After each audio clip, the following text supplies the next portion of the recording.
This is Nightly Business Report with Sue Herrera and Bill Griffin. Busy week. Earnings arrive in force, expectations are high, and the results could determine the direction of the market. The great rotation, growth stocks have led the market higher, but are cheaper, less flashy value stocks about to take on a new leadership role. Extra credit. Your credit score is about to get a major overhaul, making it easier to get a loan and pile on more debt. Those stories and much more tonight on Nightly Business Report for this Monday, October the 22nd. And good evening, everyone, and welcome. Earnings matter. This week will prove it. America's biggest companies will let investors know how they're doing, what's working in their favor, and the challenges that they face.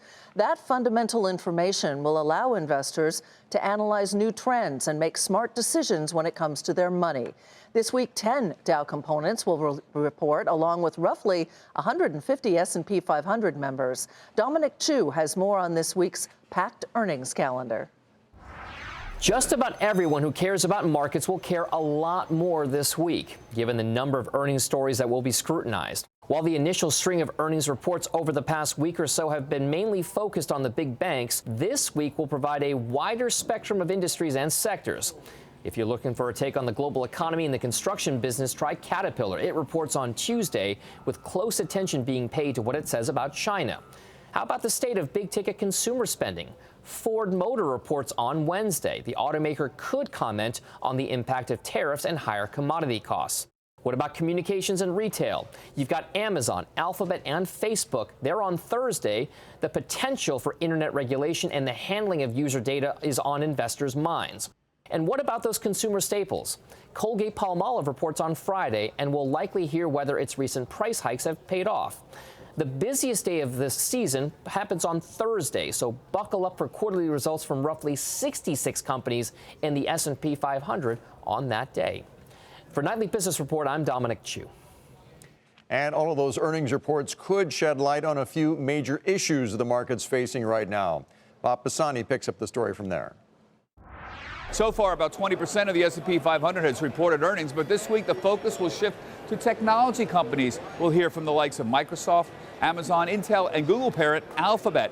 The number one theme for earnings is margin pressures, particularly for industrials, which includes higher raw material costs, higher labor costs, tariffs, and foreign currency weakness. The impact of a China slowdown and higher rates also are a major topic. And a new issue has emerged, the potential isolation of Saudi Arabia, since the country is a major investor in technology funds. Tech is expected to be one of the leading drivers of earnings, with growth of 20% compared to the same period a year ago. Energy and financials are also expected to post strong earnings growth as well. The problem is the market is a forward-looking mechanism, and earnings growth into 2019 is looking lower, about 9% in 2019 versus 20% in 2018, due largely to the effect of the tax cut impact waning. Now, the good news is that revenue growth at 6 to 7% is still well above the historic norm of 3 to 5% growth. That could just be the key for the markets to combat fears of rising rates and higher costs. For Nightly Business Report, I'm Bob Pisani at the New York Stock Exchange. So as you can tell, it is the busiest week for earnings, and so far the results have been good, with the majority of companies that have reported topping expectations.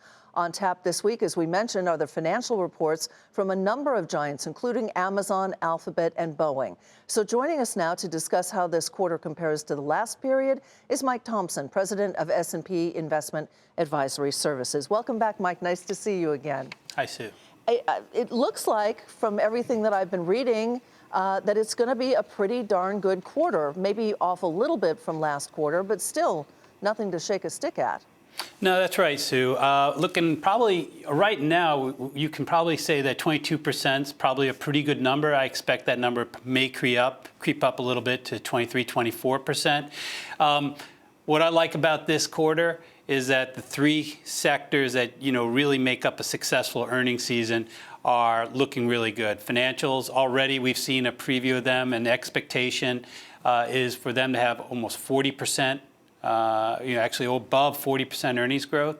The consumer looks pretty good, expecting about 11% there. And, the technology sector, again, doing what it does, 24, 25% expected growth over the same quarter last year. So when you have those major contributors to the S&P 500 earnings, all kicking on the same, tune there, you do pretty well. But overall, Mike, the overall growth rate of earnings, when you put all the companies together, the percentage increase is starting to slow down from quarter to quarter to quarter, isn't it? Indeed, Bill. Well, look, I mean, first of all, the S&P 500, and in fact, most companies in this country basically got a big boost from the tax reform package when they reduced the the tax rate.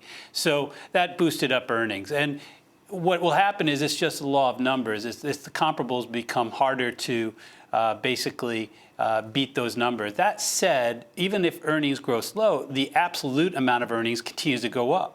And so you have to feel pretty good about that. And I'll address the fact that, yeah, we may have had a peak in the last quarter. We had 25% earnings growth. Right. This 22, 23, whatever it may be, is a bit more modest. And in fact, the next quarter is down in the upper teens. That's a certainty, a mathematical certainty. That doesn't mean they're making less money, they're making more money. And the market will have to adjust its pricing. Exactly. One of the things that the market, or the stock market in particular, seems to react to is the guidance, what's said on the conference calls with analysts and what the company projects going forward. What are you anticipating hearing from some of these companies in terms of their guidance? Well, when you get guidance, you have to be careful with it, because the number one rule of CEOs or corporate officers when they're providing guidance is to never overpromise. So what they'll do is they'll talk about as many things that could foul up their business as they possibly can in sort of a measured way, just to make sure people are aware of the risks. It's a smart thing to do, but usually it usually doesn't come out to the worst part of the negativity that they might express. Now, that said, we are at an inflection point. We have probably slower global growth going forward. The U.S. economy looks great, stand out in the world economy. The consumer, you have to have question marks around that. The housing market, there's some economic numbers that around housing that are causing a little bit of concern. Mm-hmm. People are a little bit concerned about tariffs, but you have to remember all these things: bull markets, crime, a wall worry. Right. People sticking to the fundamentals, watching the number. These companies are still expected to make more and more money, although the growth is going to slow down. On that note, Mike, thank you so much. Mike Thompson with S&P Investment Advisory Services. Well, interestingly, concerns about some earnings in certain sectors did seem to dampen investor sentiment late today, especially. It led to a mixed finish for stocks. The S&P 500 declined for a fourth straight session as bank stocks fell broadly, and energy shares dropped along with the price of oil. The Dow Jones Industrial Average was down 126 points at the close to 25,317. The Nasdaq, though, rose by 19. The S&P was down 11. October has been one of the most volatile months for stocks so far this year, and some are wondering whether the shakeout means a shift in leadership is underway, from growth into value. Mike Santoli has the details. Wall Street's month-long pullback has undercut the big, expensive growth stocks that led the stock market higher over the past year. This has raised the voices of investment strategists who have been heralding the long-awaited shift into less flashy but cheaper value stocks. But such a pivot in market leadership is made tougher by the serious cyclical and long-term issues weighing on many less expensive sectors. And a handoff to value stocks is also something that typically only occurs after an even more pronounced phase of broad market volatility. Companies make their way into the deep value category because they're out of favor or are seen to be facing tough fundamental challenges. This means a disciplined value investor right now is left to hunt among beaten-down auto stocks, old media names, and mall retailers, all viewed as long-term victims of technological innovation and changing consumer behavior. The weakness in these groups, as well as the hard-hit housing stocks, seem to reflect worry that the economic cycle has entered a later stage. So it could take either a reacceleration of economic growth or a pause in the Federal Reserve's rate hiking campaign to spark a comeback. And in such an environment, who's to say that popular growth stocks such as Amazon, Netflix, and Apple wouldn't also resume their climb? Financial stocks are also a very large weighting in the value category. The sector has been a serious underperformer this year despite strong earnings growth and what would seem a beneficial rise in interest rates. Here again, something dramatic would need to shift in the market's stance on the duration of this economic expansion to make banks a leadership group again. It may well be true that value stocks are set up to perform relatively well over a span of several years from now, but a bet that value stocks will carry the market higher through the rest of this year and into 2019 seems to face pretty long odds. For Nightly Business Report, I'm Mike Santoli.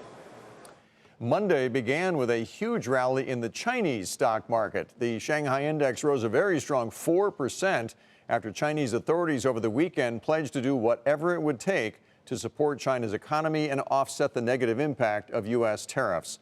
And those comments helped extend Friday's gains that we saw over there. The Chinese stocks have been among the worst performers, though, this year of any global market. The budget standoff between the European Union and Italy is intensifying. Italy's government plans to move ahead with its spending plans despite it breaching EU rules. The budget runs a deficit that is triple the level that is agreed to by the previous government. Now, Moody's late Friday downgraded Italy's bond rating to one notch above junk. Time to take a look now at some of today's upgrades and downgrades. We begin with shares of Intel tonight, which was upgraded to buy from neutral at Nomura Instinet. The analyst there cited conservative earnings per share estimates from the company. Price target $50. Intel rose more than 2% today to $45 and a penny. AT&T was upgraded to buy from neutral at Tigris Financial. The analyst cited the launch of AT&T's high-speed 5G wireless communication network, and the firm also noted the potential benefits of its recently completed merger with Time Warner. But despite the upgrade, shares fell a fraction to $32.67. Chipotle was upgraded to outperform from sector perform at RBC Capital. The analyst expects sales to improve through the second half of the fiscal year of 2019. The price target is $510. The stock rose a fraction to $431.19. eBay's rating was downgraded to neutral from buy at Bank of America Merrill Lynch. The analyst cites the potential for slower growth and says eBay is underperforming the e-commerce sector with, quote, no easy fixes, end quote. The price target is $33. The stock fell almost 1% to $28.49. Still ahead, keeping score and why it may soon be easier for people with shakier credit to borrow money.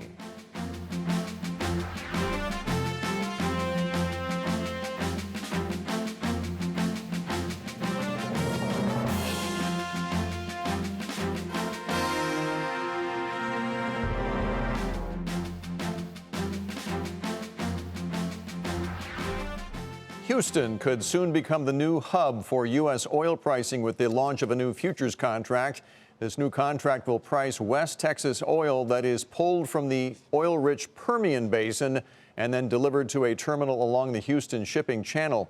The Permian Basin produces about 3.5 million barrels per day of oil, which is nearly 1/3 of the nation's total. So Houston may be a more accurate delivery point than the current West Texas Intermediate benchmark that is delivered to Cushing, Oklahoma, since most of the nation's oil exports are now shipped out of the Gulf Coast.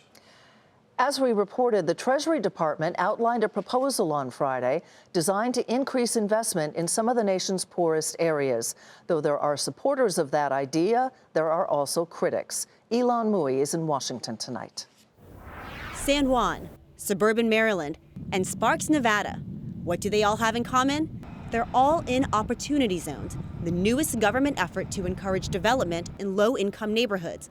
And investors are lining up to take advantage of it. It's been busy, but we're excited about the prospects moving forward and think there's tremendous opportunity. States got to pick which areas to designate as Opportunity Zones.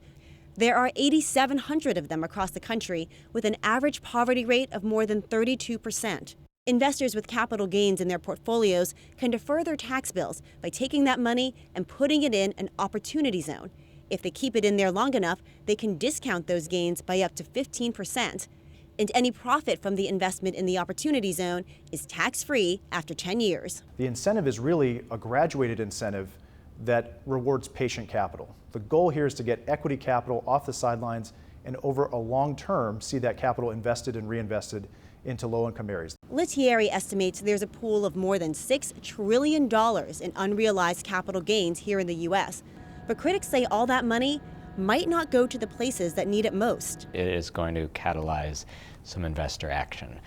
But what we don't know yet is how well it will work for communities themselves. Brookings found most opportunity zones are in economic distress, but 11% of them have poverty rates that are below the national average. These are places on balance that have tremendously high need, but also have some market opportunity. Treasury is still finalizing the rules for the program. It should be fully up and running next year. For Nightly Business Report, I'm Ilan Mui in Washington. The demise of Toys R Us is still hurting Hasbro, and that's where we begin tonight's market focus. The toy maker today reported a double-digit decline in revenue and a weaker than expected profit for the third quarter. Hasbro has been scrambling to find new avenues to sell its products after the collapse of Toys R Us, which was once the world's largest standalone toy retailer.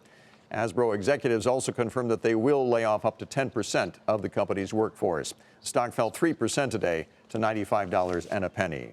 Halliburton is warning that fourth quarter earnings will not be as strong as analysts are forecasting. The oilfield services provider cited ongoing weakness in the North American hydraulic fracturing market, but the firm is seeing strength in its international business thanks to the rising price of Brent crude oil. Shares of Halliburton fell 3% today to $36.40. American Railcar is selling itself to a unit of the ITE Rail Fund. The deal is valued at about $1.75 billion. Railcar maker is backed by billionaire activist investor Carl Icahn's Icahn Enterprises, and that stock soared by 51% today to $70 even. And Polaris Industries reported solid third quarter results despite ongoing trade concerns. The maker of ATVs and snowmobiles saw double-digit increases for both sales and profit, thanks in part to its newly acquired boat business. The company expects full-year sales to grow between 11 and 12%, and the stock rose more than 2% today to $92.74. The FDA delayed the approval deadline for one of Bristol Myers Squibb's cancer treatments.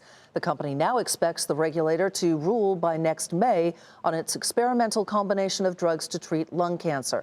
A delay does not necessarily reduce the chances of an eventual green light from the FDA, but nonetheless, the stock fell more than 6% to $50.88. Kimberly-Clark reported better than expected earnings and announced that its longtime CEO is stepping down.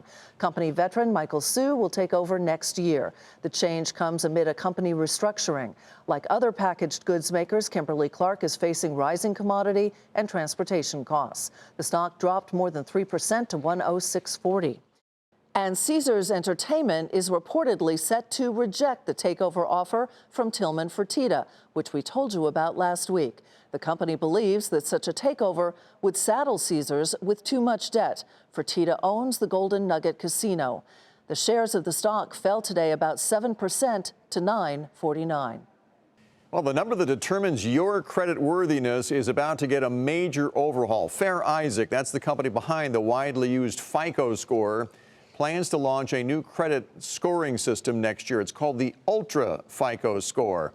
That will take into consideration how consumers manage their money, not just how they manage their debt. Joining us to explain the changes and what it means for borrowers, Matt Schultz is Chief Industry Analyst at CompareCards.com. Matt, thanks for joining us tonight. Thanks for having me. Why are they doing this, and who will this benefit? This is really about banks wanting to expand the universe of customers that they can lend to. The truth is that there's a whole expanse of people out there who banks just don't have enough information about to make smart decisions about whether they're risky to lend to. And being able to incorporate things like how you handle your bank account will open up a lot of possibilities for banks. So let's go through some of the changes. You mentioned the banking statements, but there are other things that they're going to take into consideration that are additions to what they look at now. Yeah, what they're allowing you to do is basically connect your online bank statement, your online checking account to FICO and allowing them to access that sort of information from you so they can see things like what kind of average balance you have, whether you've overdrawn your account very often, how frequently you do transactions. And the thought is that all of these are basically just more data points that lenders can use to make a more informed decision about who is a risky borrower. We should point out that people who already have a pretty high FICO score won't be affected that much. They're going to get a loan anyway. But it's the people who are sitting on the bubble right now who may or may not get that loan. This will help them. So the fear becomes, are these people truly qualified to get the loans that they couldn't get before? Yeah, that's the billion-dollar question, right? I mean, anytime you expand the galaxy of folks that you are willing to lend to, you end up taking a lot more risk. But the truth is that in a good economy, banks are doing well, consumers are willing to spend, so banks are willing to expand that universe and take a little more risk. Now, what about if you want to improve your credit score, or you're a little worried about your credit score? Obviously, this may help you, but you make the point that people overthink credit.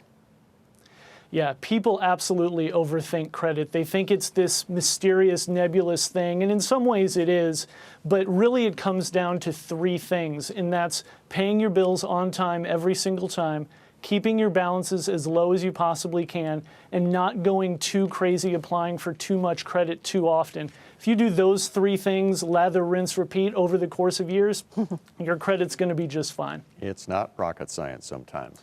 Exactly. Matt Schultz with CompareCards.com. Thanks for joining us tonight. Thank you. Coming up, Alexa, who has the best idea? How startups are pushing the boundaries of voice-activated technology.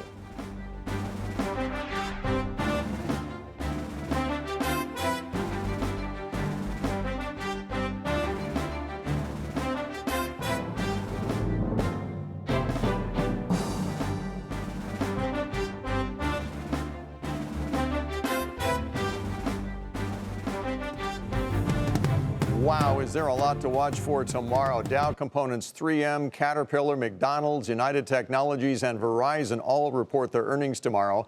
The controversial investment conference in Saudi Arabia gets underway. A-list business guests, including the CEOs JP Morgan, BlackRock, and Uber, have all pulled out following the murder of columnist Jamal Khashoggi. And the future of banking will be on display in Las Vegas at the Money 2020 conference. And that's what to watch for on Tuesday. Richard Parsons has resigned as the interim chairman of CBS due to illness. Parsons took the role just a month ago, following the resignation of former chairman and CEO Leslie Moonves. Parsons is facing complications from cancer and said his doctors recommended cutting back on current commitments.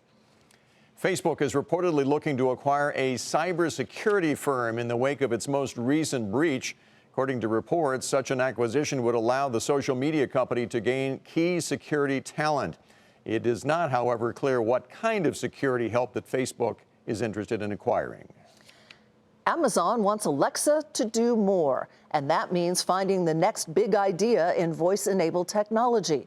And it's looking to startups for an answer. Aditi Roy recently traveled to Seattle to get a first-hand look at the Alexa Accelerator program. I learned to code at school, and it changed my life. Welcome to Amazon's Alexa Accelerator Demo Day. 9 startups pitching the next big thing in voice technology.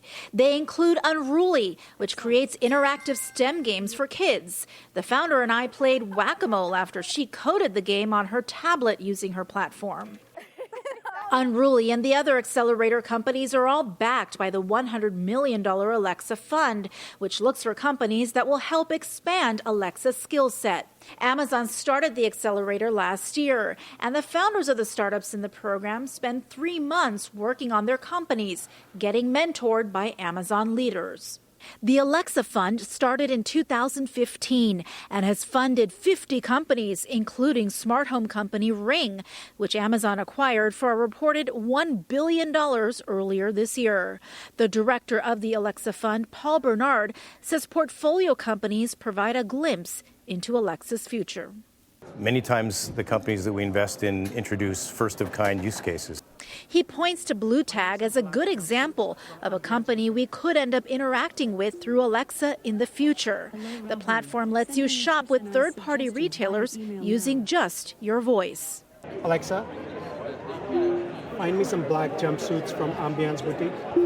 Hello, Rahul. Sending you personalized suggestions via email now.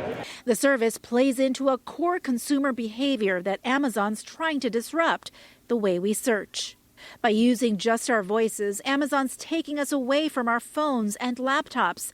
The e-retailer also wants to grow Amazon's user base and is pinpointing startups that can help do that. And putting a premium on services that make it easier to get what you need with just your voice, like Voice It, which translates the commands of people with voice disabilities. A normal life. The Alexa Accelerator, helping achieve Jeff Bezos' aspiration of customers using Alexa wherever they are. Alexa works with plenty of big brands as well. It's integrated with 20,000 smart home devices representing more than 3,500 brands, including Ford, BMW, GE, and Sonos. For Nightly Business Report, I'm Aditi Roy, Seattle, Washington. And we can't let you go before we mention what everybody's talking about still, the Mega Millions, or should we call it the Mega Billions now. Tomorrow night's jackpot, as you probably know, $1.6 billion, the largest ever. But we must remind you that even though the jackpot is skyrocketing, the odds of winning remain the same at 1 in 302 million. Good luck. Before we go, here's a look at the day on Wall Street. The Dow was down 126 points to 25,317. The Nasdaq rose 19, and the S&P 500 was down 11. I'm still going to buy a ticket. I know you're not, but I am. You enjoy that. I'm going to watch the World Series tomorrow night. I'll be doing that too. Yeah. That does it for us tonight. I'm Sue Herrera. Thanks for joining us. I'm Bill Griffith. Have a great evening. We'll see you tomorrow.